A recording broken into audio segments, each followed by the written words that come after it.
Assalamualaikum warahmatullahi wabarakatuh. Apa kabar Mbak Waalaikumsalam Lady? warahmatullahi wabarakatuh. Baik, Mas Andika, apa kabar, Mas? Saya manggilnya Mas aja Alhamdulillah. ya, masih muda banget loh, ini mukanya di layar masih 34 tahun ini kalau di Milenial, Wikipedia. kita milenial. Baik, Baik, Mas Andika. Mas Andika nanti boleh dipaparkan kepada teman-teman semuanya, kepada adik-adik penerima beasiswa BI tentang bagaimana sih Mas bisa meniti karir, kemudian bisa menjadi pemimpin di usia muda. Karena kita baik, tahu bahwa memimpin orang dengan ribuan kepala, dengan pendapat yang berbeda, itu bukan perkara yang mudah. Ada tantangannya apalagi di bagian birokrasi Indonesia yang berbelit dan sudah diminta oleh Pak Jokowi untuk disederhanakan. Sesimpel mungkin, sesederhana mungkin. baik. Silakan Mas Andika, sudah siap dengan pemaparannya Mas Andika ya? Sudah siap, nanti ada sharing ini juga, sharing screen. Baik, Baik kalau begitu, kepada Mas Andika Harzumi, kami persilahkan. Assalamualaikum warahmatullahi wabarakatuh. Salam sejahtera untuk kita semua. Yang terhormat Bapak Menpan RB, Bapak Cahyokumolo. Semoga Bapak selalu diberikan kesehatan dan juga kelancaran dalam menjalankan tugas di masa pandemi COVID-19 ini. Dan juga yang saya hormati Bapak Kaper BI Provinsi Banten, Bapak Erwin Suryadimaja, beserta jajaran yang saya banggakan.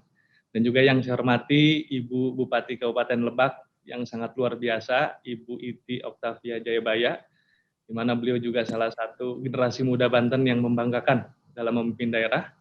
Dan juga tidak lupa Mbak Moderator, Mbak Lady Marina, beserta seluruh kawan-kawan Genbi dan juga generasi muda.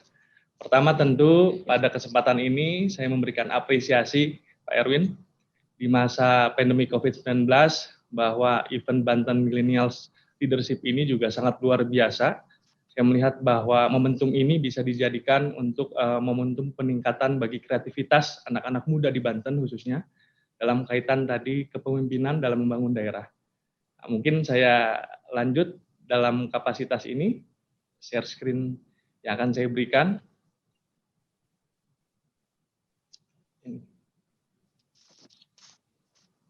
Yang kedua. Ya, pada kesempatan ini saya diberikan kesempatan untuk dapat memberikan materi terkait dengan kesiapan generasi muda sebagai future leader untuk menjaga ketahanan negara, khususnya menghadapi tantangan masa depan. Jadi mungkin lebih kepada sharing ya, teman-teman semua. Mungkin juga dalam kapasitas ini saya memberikan juga informasi terkait dengan teori dasar kepemimpinan yang ada. Nah, sebelum kita masuk dalam konteks kepemimpinan bagi generasi muda, kita sebetulnya harus tahu dulu mengapa generasi muda harus tahu dan paham tentang kepemimpinan. Dan juga kenapa generasi muda harus bisa memahami terkait dengan kepemimpinan yang ada, khususnya dalam menjawab tantangan yang akan kita hadapi di masa yang akan datang.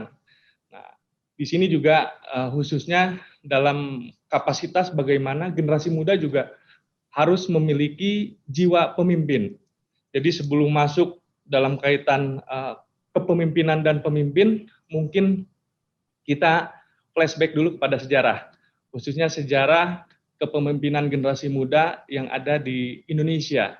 Nah, seperti pertama kita ketahui bahwa sejarah bangsa yaitu adalah banyak momentum, khususnya besar perjuangan pemuda pada masa sebelum kemerdekaan Republik Indonesia, yang memang membentuk nilai-nilai pergerakan dengan semangat kebangsaan. Seperti kita ketahui, pergerakan pemuda pertama itu kita melihat bahwa proses yang sangat panjang berdirinya Budi Utomo. Itu di tahun 1908, yaitu 20 Mei. Dan juga kita tahu partai politik pertama di Indonesia, National Indis Party, itu juga didirikan pada 25 Desember 1912. Dan juga setelah 20 tahun Budi Utomo berdiri, bahwa seluruh komunitas pemuda se-Indonesia melaksanakan ikrar, yaitu ikrar Sumpah Pemuda untuk bagaimana membesarkan dan menguatkan bangsa dan negara. Nah, itu terjadi pada tahun 28 Oktober 1928. Nah, ini mungkin akar-akar sejarah bagi kita semua yang harus kita ketahui untuk bagaimana pemuda mengetahui proses perjuangan founding father kita terdahulu dalam membangun bangsa. Nah, seperti tadi Pak Cahyokumolo mengatakan, karena konteks generasi muda ini sebagai generasi penerus dan juga memiliki kontribusi ke depan yang sangat besar dalam pembangunan bangsa dan negara, maka founding father kita, Bapak Presiden pertama, Bapak Insinyur Soekarno, mengatakan bahwa beri aku 1000 orang tua, maka akan kucabut Semeru dari akarnya. Beri 100 pemuda, niscaya akan kuguncang dunia. Jadi makna ini sangat luar biasa, bahwa pemuda memiliki kekuatan untuk melanjutkan tongkat estafet dalam kaitan kepemimpinan bangsa dan negara. Nah, ini adalah salah satu semangat yang harus kita tanamkan pada diri kita, bahwa generasi muda, khususnya generasi muda Banten ini, memiliki potensi dan juga memiliki kapasitas dalam kaitan tadi sebagai diri sendiri untuk menjadi seorang pemimpin. Nah, selanjutnya ini contoh pemimpin-pemimpin muda di dunia dan juga di Indonesia. Ini bisa dijadikan juga inspirasi bagi rekan-rekan semua Genbi dan juga seluruh generasi muda Banten. Kita tahu yang pertama ada Justin Trudeau. Beliau adalah Perdana Menteri termuda dari Kanada. Nah, di Indonesia juga tidak lupa, di sini saya terinspirasi oleh Mas Menteri, Mas Nadiem Makarim yang menjadi Menteri termuda di kabinet pada saat ini, luar biasa. Dan juga di sini ada Mbak Putri Tanjung, yang juga beliau menjadi staf khusus Presiden di usianya yang sangat muda. Nah, inilah merupakan salah satu sharing pandangan dari saya untuk dapat melecut tadi cita-cita dari seluruh generasi muda, khususnya yang ada di Provinsi Banten. Tadi saya mendengarkan dengan cermat masukan dan juga pemaparan yang diutarakan oleh Pak Cahyo untuk bagaimana kita selaku generasi muda memiliki cita-cita dan harapan untuk menjadi seorang yang sukses dan juga menjadi seorang pemimpin yang capable. Mungkin ini bisa kita lanjutkan. Nah, selanjutnya juga kita ketahui bahwa kondisi pada saat ini PBB juga sudah mengeluarkan 17 sistem SDGs yang memang menjadi target pencapaian, ya khususnya yang ada di Indonesia. Bagaimana kondisi ini juga menjadi salah satu tantangan bagi generasi milenial untuk dapat berperan aktif dalam pencapaian SDGs yang ada di Indonesia. Di mana kita ketahui bersama bahwa pada kurun waktu tahun 2020 hingga 2030, ini Indonesia akan mendapatkan bonus demografi yang sangat besar. Dan ini juga merupakan tantangan bagi seluruh stakeholder dan juga pemerintah dalam kaitan pembangunan untuk bagaimana mempersiapkan sumber daya manusia yang unggul dan berdaya saing. Nah, salah satu yang saya apresiasi dalam kaitan proses yang dilakukan dalam kaitan program oleh Bank Indonesia, yaitu dalam kaitan bagaimana program Genbi ini juga salah satu program yang dapat mempersiapkan generasi muda Banten untuk menghadapi tantangan global ke depan. Jadi Pak Erwin, program ini juga sangat luar biasa, khususnya Genbi, generasi baru Indonesia ini, ya salah satu tanggung jawab dari kita semua, yaitu program BI, yang dapat mampu tadi memberikan penguatan sumber daya manusia terhadap generasi muda yang ada di Provinsi Banten. Jadi mudah-mudahan program ini bisa kita kembangkan, kita kerjasamakan dengan pemerintah daerah, di mana saya juga dalam kapasitas wakil gubernur, dalam kapasitas program yang kita terapkan, kita memaksimalkan juga bagaimana mencetak generasi muda Banten yang unggul. Ya, salah satunya dalam kaitan program-program yang telah kita canangkan dalam kaitan penguatan terhadap masyarakat. Ya, khususnya dalam kaitan pelayanan dasar dan juga penguatan program kebijakan pemerintah daerah. Nah, selanjutnya saya ingin masuk juga yang perlu diketahui kepada seluruh generasi muda Banten dan juga Genbi dan rekan-rekan semua, bahwa kita harus juga mengetahui definisi kepemimpinan. Bagaimana kita seorang generasi muda harus bisa memiliki jiwa pemimpin dan memahami apa itu definisi dari kepemimpinan yang ada. Kita bisa lihat di sini di sharing screen saya bahwa para ahli sudah memberikan pandangan apa itu definisi dari kepemimpinan. Yang pertama ada George Arteri, yaitu beliau mengatakan bahwa kepemimpinan adalah aktivitas yang mempengaruhi orang agar dapat diarahkan untuk mencapai tujuan organisasi. Nah, selanjutnya definisi kepemimpinan yang diutarakan oleh Ralph M. Stockdale, bahwa beliau mengatakan bahwa kepemimpinan adalah suatu proses mempengaruhi kegiatan-kegiatan sekelompok orang yang terorganisasi dalam usaha mereka menetapkan dan mencapai tujuan.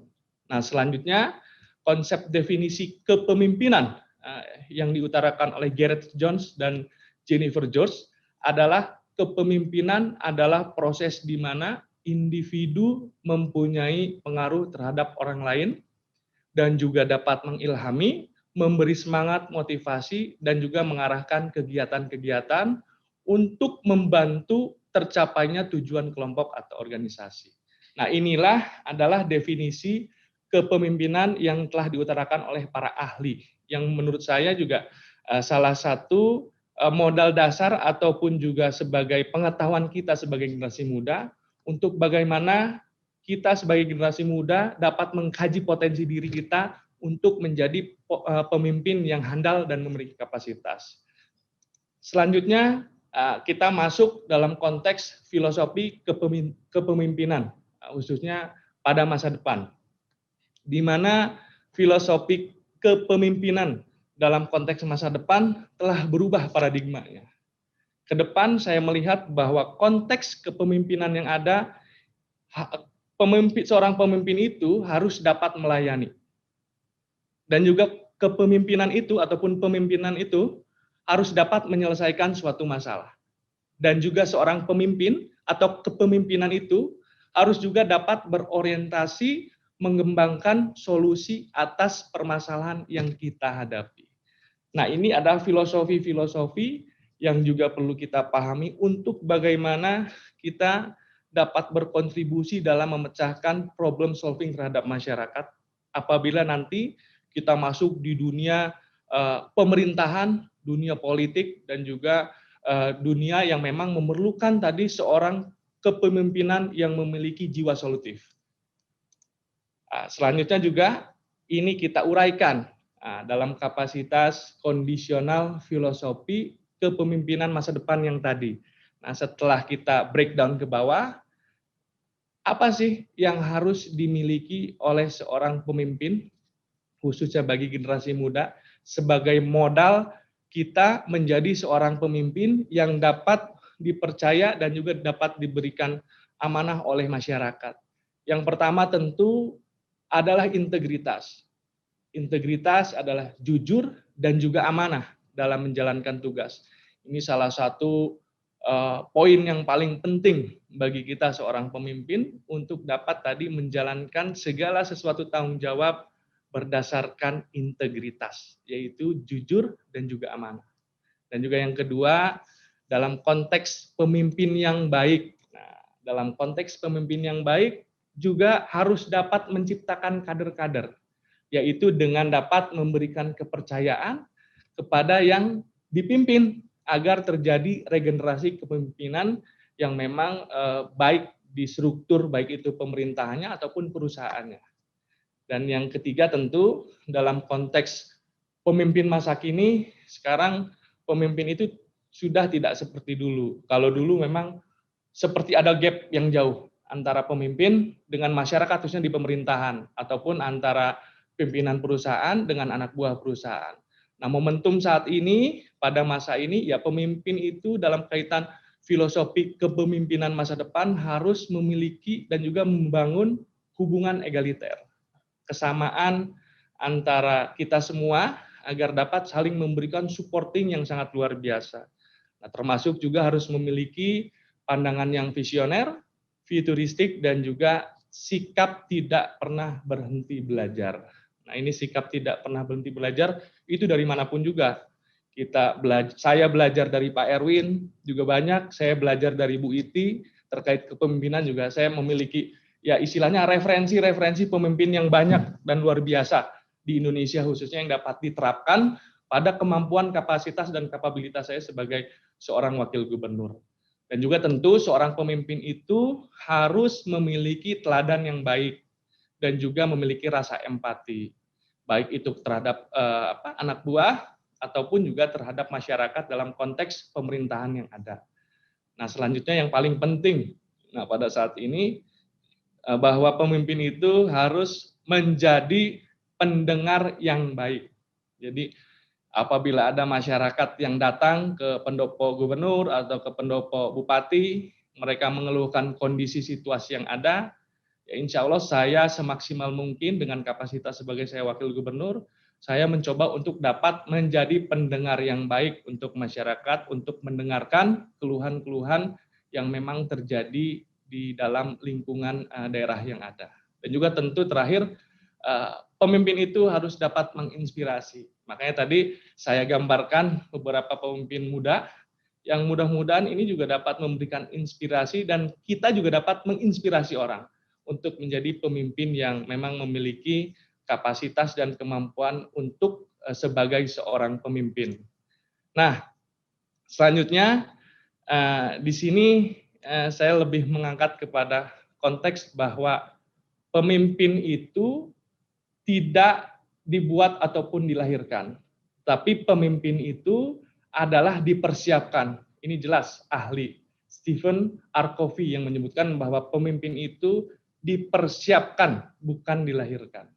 Jadi kita harus sebagai generasi muda, bagaimanapun juga, harus mempersiapkan diri kita untuk menjadi seorang pemimpin dengan menggali potensi-potensi yang ada dalam kaitan diri kita ini.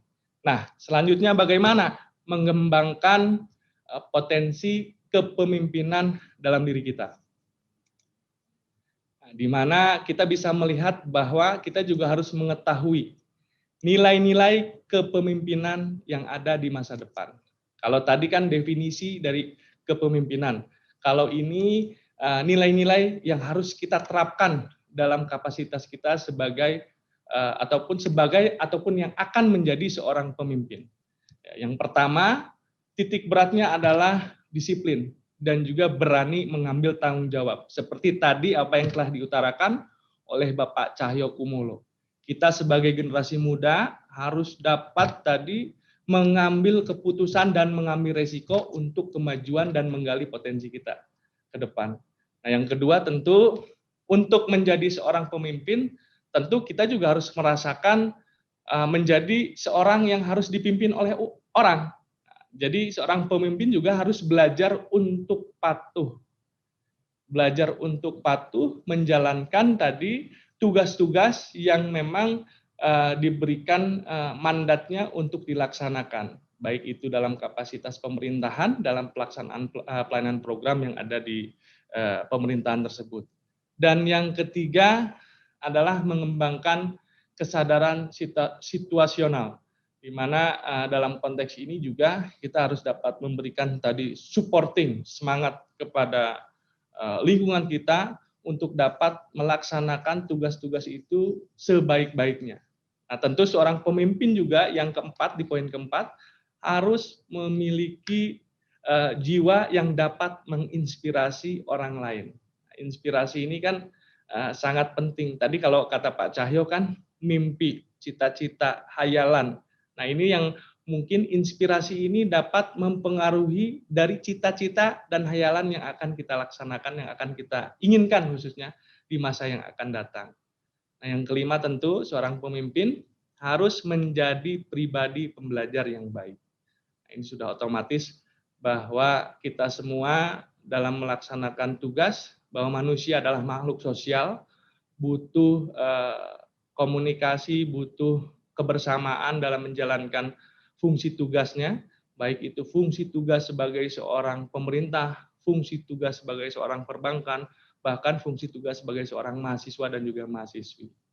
Nah, termasuk tadi juga poin terkait dengan bahwa pemimpin juga harus menjadi pemimpin yang solutif, pemimpin yang memiliki solusi untuk memecahkan masalah di sekitarnya. Nah, tadi sudah saya sebutkan juga yang ketujuh adalah menjadi pendengar yang cerdas, mendengarkan anak buahnya kalau apabila di perusahaan, dan juga mendengarkan masyarakatnya apabila kita diberikan amanah menjadi seorang eksekutif, baik itu gubernur, bupati, dan juga wali kota. Nah, ini saya tertarik juga nih, rekan-rekan semua.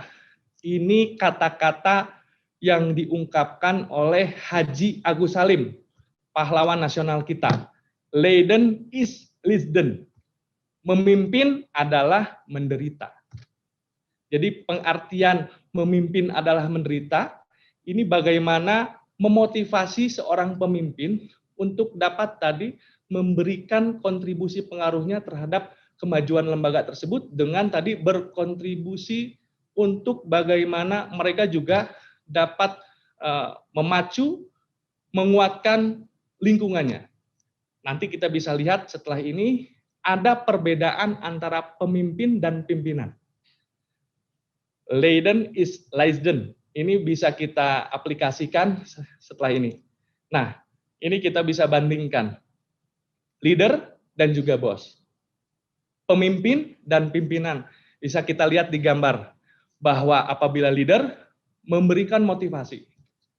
Kalau bos, treatness. Straight to istilahnya memerintah dengan authority. Mereka memerintah dengan otoritas. Leader memerintah dengan niat baik, dengan memberikan motivasi. Di sini bisa kita lihat perbandingan leader dan bos. Leader leads, bos aturan, rules. Kalau leader, say we, kita. Keberhasilan ini kita yang buat. Kalau bos, say I. Saya, bukan sebagai teamwork. Dan juga termasuk istilahnya tadi, memberikan kredit kepada anak buah apabila mencapai target tujuan. Nah, kalau bos ini memanfaatkan keberhasilan itu diklaim untuk dirinya sendiri.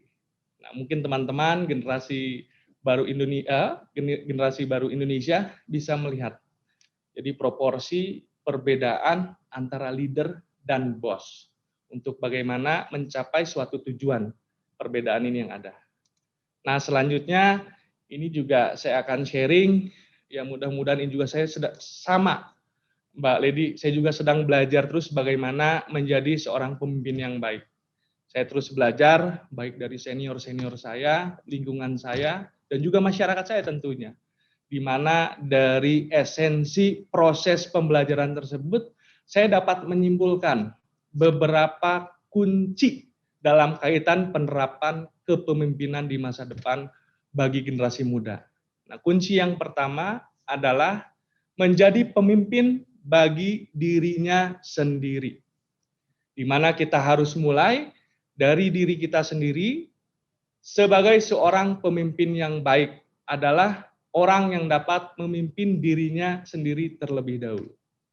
Nah, ini kunci yang pertama. Kunci yang kedua adalah tentu kita harus menentukan tujuan, visi kita, arah kita, cita-cita. Dengan tadi menerapkan disiplin dan juga memiliki kedisiplinan dalam manajemen waktu. Nah, kunci yang selanjutnya adalah selalu belajar dari hal yang baru. Nah, kita sebagai generasi muda harus memiliki prinsip yang kuat dan berani untuk mengambil resiko. Dan juga dapat memberikan apresiasi diri dan juga berkomitmen dengan apa yang kita lakukan dan yang kita kerjakan.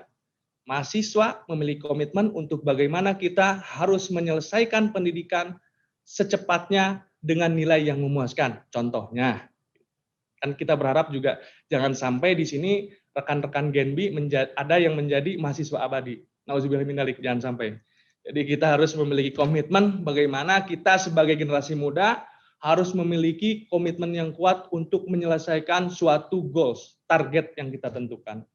Selanjutnya, kita sebagai generasi muda juga harus dapat memperluas relasi. Ini yang saya rasakan. Ini yang saya rasakan bagaimana kalau tadi Pak Cahyo menjadi seorang anggota DPR di umur 27 tahun, nah maka alhamdulillah saya juga perlu men-sharing kepada rekan-rekan semua, saya pada umur 24 tahun diberikan kelebihan oleh Allah Subhanahu wa taala yang selalu saya syukuri bahwa di umur 24 tahun saya sudah menjadi anggota DPD RI. Menjadi seorang senator Indonesia di umur 24 tahun. bisa dibayangkan. Nah, bagaimana di sana saya banyak belajar untuk bagaimana dapat memperluas relasi. Karena di dalam DPD itu banyak tokoh-tokoh nasional yang sangat luar biasa. Pada zaman saya ada Prof. Ginanjar Kartasasmita, ada mantan Gubernur Sumut Bapak Rudolf Pardede, dan tokoh-tokoh lainnya termasuk almarhum Bapak Aim Fatwa. Nah, di sini saya belajar untuk bagaimana menggali dan juga menjalin relasi yang kuat.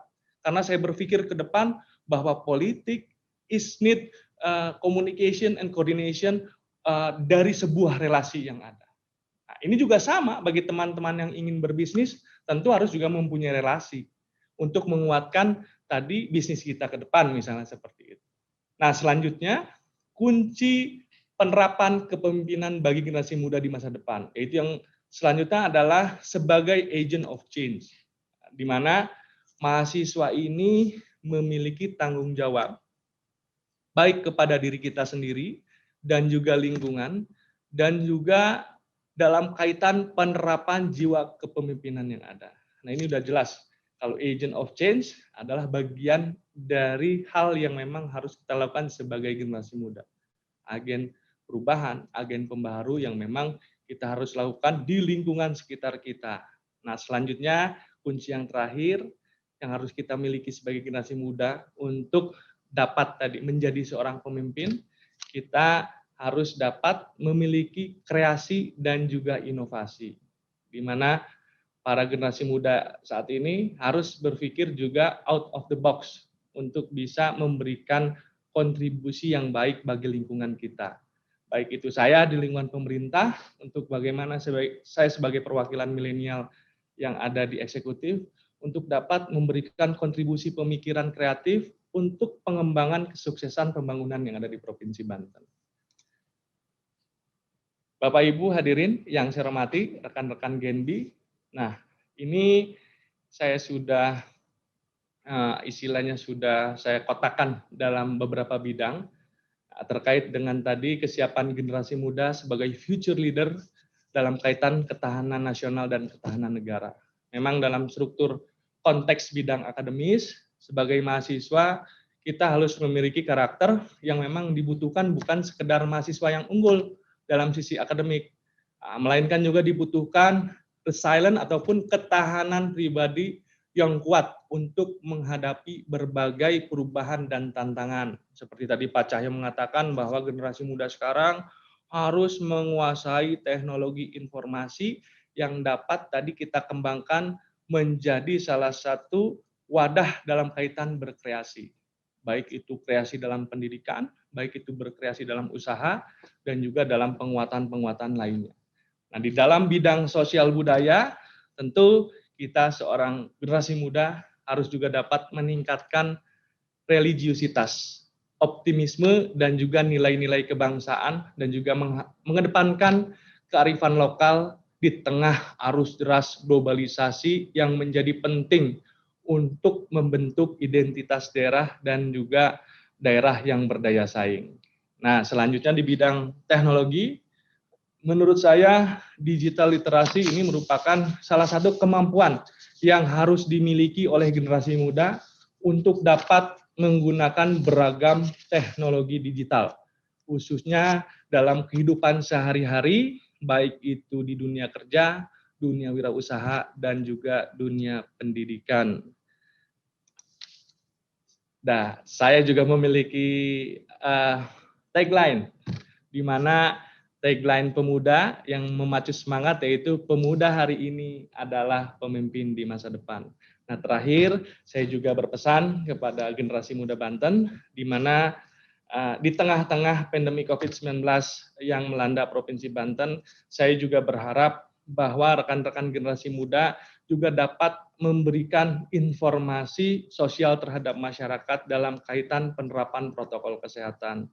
Kita mengharapkan bahwa 8 kabupaten kota di Provinsi Banten ini harus bisa keluar dari pandemi COVID-19, yaitu salah satu kunci utamanya bagaimana kita dalam melaksanakan aktivitas sehari-hari, dalam melaksanakan itu harus patuh dan taat protokol kesehatan.